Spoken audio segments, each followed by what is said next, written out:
Bienvenue aux Petites Jasettes pédagogiques.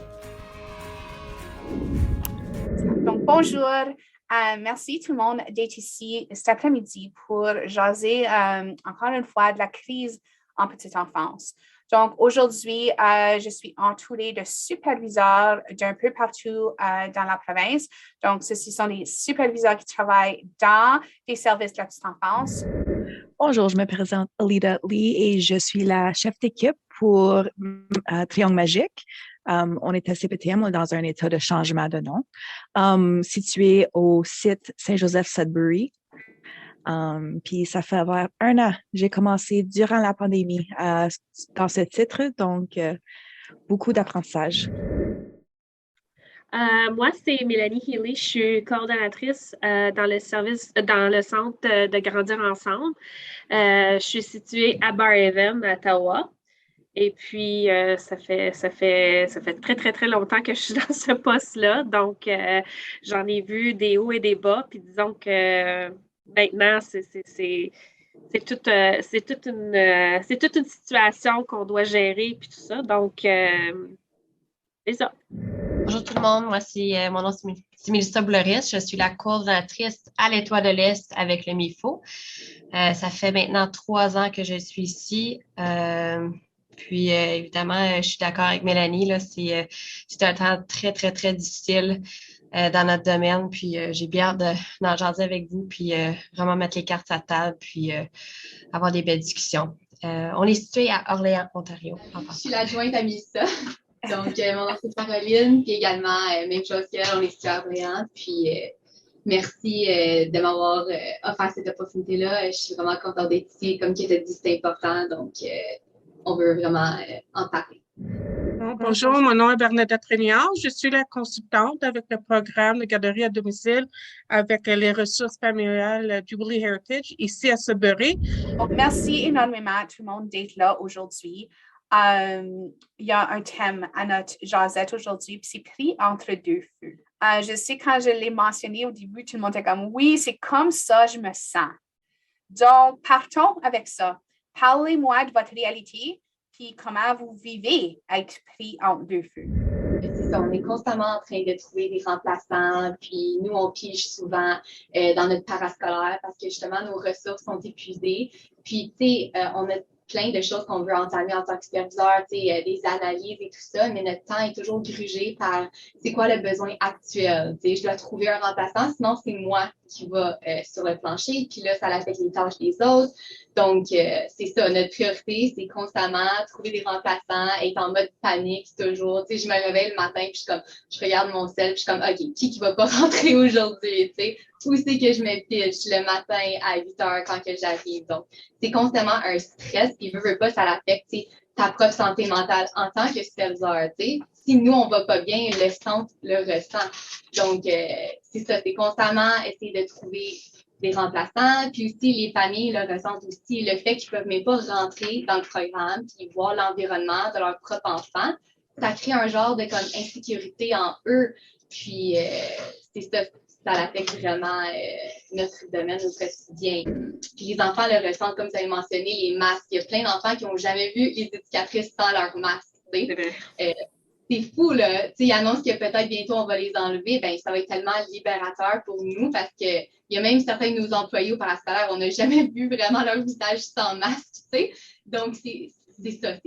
On a hâte que la réalité reprenne parce que le stress, la pénurie aussi dans le domaine, qu'il n'y a pas assez de remplaçants, ça vient me chercher profondément, là. C'est vraiment un problème que le gouvernement devrait valoriser la profession. Je sais que la cité collégiale, on a souvent des stagiaires ici et là, mais on n'est pas capable de garder des remplaçants, puis il y a un problème. Oui. Ben, puis il faut le dire que la pénurie était là avant la crise. Comme il faut le dire, là, c'est pas un problème de hier, ça, là. Il y a toujours eu une pénurie. Mais là, ajoute la couche de gens malades, de gens qui se retirent du domaine à cause de santé mentale et à cause de surchargés. Ajoute la couche qu'on est francophone, ça fait qu'on est minoritaire, il y en a et pas des francophones qui sont qualifiés. Mais ces problèmes-là, c'est pas nouveau, c'est pas de hier, c'est pas juste pour les francophones. Les programmes anglophones souffrent les mêmes choses, sauf que pour les francophones, il y a une couche de plus. Parce qu'il y a moins de monde en français, il y a moins de monde qualifié francophone, puis dans une pénurie qui existait déjà, là, c'est plus qu'une pénurie, là, c'est comme à grosse alerte rouge, là. Il n'y en a pas de monde. Ils sont toutes malades. Comme cette semaine, je n'ai pas une éducatrice dans mon groupe. Ben, c'est juste des suppléantes que j'ai. Ils sont toutes malades. Puis demain, c'est la même chose. Donc, moi, je suis dans le bureau, je fais de l'administration, je cours au parascolaire, je cours dans la salle parce que justement, il me manque du monde. Comme mes pas, là, j'ai 15 000 pas par le temps que je finis de travailler, là. Puis je suis prête à aller me coucher. Une chose que je trouve qui est un gros défi, moi, je suis grosse, on est tout gros sur créer des liens avec nos familles, créer des liens entre éducatrices, entre la superviseure, entre les familles. Puis je trouve avec tu sais, quand j'appelle un parent, même si c'est juste une petite question de, tu sais, j'ai juste une petite question de, es-tu malade? Oh non. Est-ce que je dois aller venir chercher? Non, je t'appelle pas tout le temps pour ça. Pour moi, ça m'a vraiment affecté. Juste créer ces liens avec les parents, avoir des bonnes conversations. C'est plutôt, on a plus de conversations difficiles que des bonnes conversations avec nos parents. Donc, en ajoutant tout qu'on devrait ajouter en ce moment, j'ai remarqué que leur bien-être, leur santé mentale, ils ont vraiment été, j'ai vu que non, quand que j'en ai qui m'appellent puis qui pleurent ou ça là, c'est très dur sur nous. Puis moi, je sais parce que j'étais pourvoyeuse, donc je sais comment ils se sentent. Donc, c'est difficile pour tout le monde, même ici au centre, les éducatrices, je le vois. C'est difficile sur les parents, c'est difficile sur les enfants, c'est difficile sur tout le monde, sur les directrices. C'est pas facile. Puis même moi, quand le COVID il a commencé, je pouvais pas aller dans leur foyer. Ils ont mis les pauses sur mes visites, puis il fallait que je fasse mes visites sur Zoom.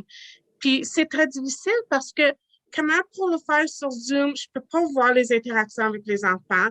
Eux autres, ils peuvent pas interagir avec les enfants pour la demi-heure. Puis vraiment, parce que je voulais pas rester une demi-heure parce que ça prend leur temps. Faut qu'ils aient les yeux sur les enfants, pas sur moi, hein. Donc, c'était vraiment difficile. Comment garantir un service de qualité quand tu ne peux même pas rentrer pour aller faire certain que c'est un service de qualité qui se passe? Ce qu'on voit à l'écran puis ce qu'on voit en personne, c'est pas la réalité. Puis, on ne peut pas garantir des services de qualité si on ne peut même pas rentrer pour aller assurer que... Wow! Oui. Vraiment, le bien-être à nous. C'est quoi le bien-être à nous? C'est quoi? Je me souviens plus. Je me souviens plus c'est quoi. Parce que je pense que... C'est correct pour moi, merci. Je pense qu'on a oublié qui on était, pourquoi on était dans le métier, parce qu'on est tellement occupés à faire la paperasse à cause de COVID, à faire des suivis à cause de la COVID, à supporter notre équipe à cause de la COVID. Je ne sais pas combien de fois que j'avais quelqu'un dans mon bureau qui était en grosse peine, qu'on a eu besoin de faire des rencontres cœur à cœur, à vraiment les écouter, à les supporter, à trouver des outils avec eux, à les soutenir là-dedans parce que c'est tellement difficile pour eux d'être motivés dans leur travail puis de continuer de jour en jour quand ils ont cette lourdeur-là sur les épaules. Tu sais, cette lourdeur-là, c'était une peur que tout le monde a eue, puis elle est encore présente, la peur. Puis je pense qu'à tous les jours, j'ai une conversation avec un membre du personnel par rapport à cette peur-là, puis de les rassurer, puis leur dire, tu sais, ça va venir à un moment donné. Puis essayer de les encourager qu'un jour, on va pouvoir avoir la normale. Puis le temps qu'on supporte nos employés, puis on veut le faire, c'est... moi, je dis toujours à mes employés, leur bien-être est mon numéro 1. Je veux leur bien-être. Donc, c'est important de prendre le temps, mais on prend le temps et on s'épuise en prenant le temps. On prend un recul dans nos travails, nos tâches quotidiennes, puis ça vient nous affecter, nous. Je dis toujours à Caroline, on est en train de se nailler. On essaie de s'en sortir, puis c'est difficile. À tous les jours, on est vraiment en train de se nailler. On est en survival mode. Veux pas. C'est vraiment le survival mode à tous les jours. à tous les jours, puis on s'épuise là-dedans, puis on n'est pas capable d'avoir un focus sur les vraies raisons pourquoi on est ici. Juste avoir cet esprit d'équipe, avoir ces liens avec nos éducatrices, c'est tellement difficile parce que c'est juste pas là. On n'a juste pas le temps parce que, comme ça a été mentionné, la paperasse, les appels qu'on doit faire, les suivis, les changements. Je suis certaine que on fait juste gratter la surface de votre réalité. Je le vois, il y en a eu bien des journées difficiles. Puis on le dit, ça ne va pas disparaître avec les mandats. Ce n'est pas parce que les mandats vont disparaître que notre réalité va devenir plus facile. On a quand même une grande route devant nous. Qu'est-ce que vous pensez doit se passer dans le domaine de la petite enfance pour venir rectifier, nous sortir de cette crise en petite enfance-là? Que moi, je peux voir, c'est vraiment sur le niveau du gouvernement. Il faut que ça commence là. Parce que nous, on fait le mieux qu'on peut. On note, on utilise, on est étiré. On s'est étiré. On s'étirait même avant la pandémie. Tu sais, quand ça venait à valoriser nos éducatrices, à encourager les personnes qui ont pas leur EPI d'aller le chercher parce que, wow, tu es tellement bonne avec... Moi, j'ai travaillé 6 ans dans le domaine sans avoir un diplôme. Puis j'ai dit, oh non, j'ai pas besoin. Oh non, j'ai pas besoin. Finalement, je l'ai fait parce que je me valorisais comme éducatrice. Puis on continue à faire ça, mais pour voir des changements dans cette crise, c'est le gouvernement. C'est parti? C'est partie du domaine. Qui connaît au moins une personne qui est partie du domaine de la petite enfance dans la dernière année? J'en connais une dizaine. Wow! J'ai entendu poser la question, est-ce qu'on connaît des gens qui ont parti du domaine? Mais je voulais juste partager que moi-même, je me questionne dernièrement. Moi-même qui étais si passionnée du domaine. J'ai encore cette passion en dedans de moi. Je le sais. Mais en ce moment, il y a tellement de choses qui viennent suffoquer cette passion-là, puis éteindre cette passion-là qui fait que je veux le retrouver. Mais on dirait qu'on ne voit pas la fin. On voit pas avec la pénurie des remplaçants. Je ne vois pas le bout. C'est juste ça qu'on fait, c'est de trouver des remplaçants, puis d'être en train de coacher les nouveaux, puis d'être là pour les soutenir. Puis on oublie vraiment pourquoi qu'on est ici, puis on vient à éteindre, excuse-moi, peu à peu, cette passion-là. Puis je trouve ça vraiment de valeur parce que j'adore les enfants, puis c'est vraiment mon métier. Par contre, je me questionne quand même de temps en temps. Comment ils ont tellement une importance de justement valoriser notre domaine. Pourquoi qu'on n'a pas les mêmes bénéfices que les enseignantes? Pourquoi qu'on n'a pas des fonds de pension? Pourquoi qu'on n'a pas plus que 2 semaines de congé par année? T'sais? C'est épuisant mentalement, notre job, puis comment est-ce qu'on peut se ressourcer avec juste 2 semaines par année? Donc, justement, notre profession passe dans les cracks, puis je trouve qu'on mérite tout ça. On est aussi importante, puis on est là pour le développement de l'enfant. Donc, c'est nécessaire. Si je pense que ce serait bien que les gens voient le behind the scenes d'une éducatrice, d'un superviseur de site. Qu'est-ce qui se passe réellement?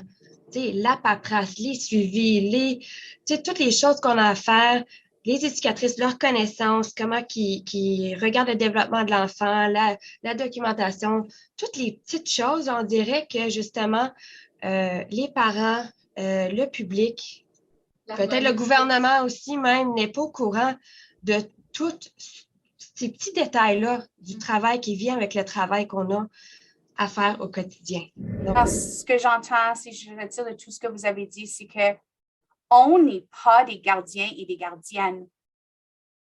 Ce n'est pas ça notre titre. Ce n'est pas ça qu'on fait. C'est beaucoup plus que ça. Il ne faut pas l'oublier. Puis je sais que vous êtes en train de vider d'un verre vide en ce moment, mais j'espère qu'en en parlant, en ouvrant la conversation, en mettant la lumière sur le sujet comme on le fait, qu'on va être capable de remplir les verres un petit peu pour qu'on ait à vider un peu dans nos équipes, dans nos familles, chez les enfants, etc. Merci énormément aujourd'hui pour vos partages. C'est important, c'est riche. Merci d'être là. Merci pour tout ce que vous faites. Pour moi, toi, t'es essentiel.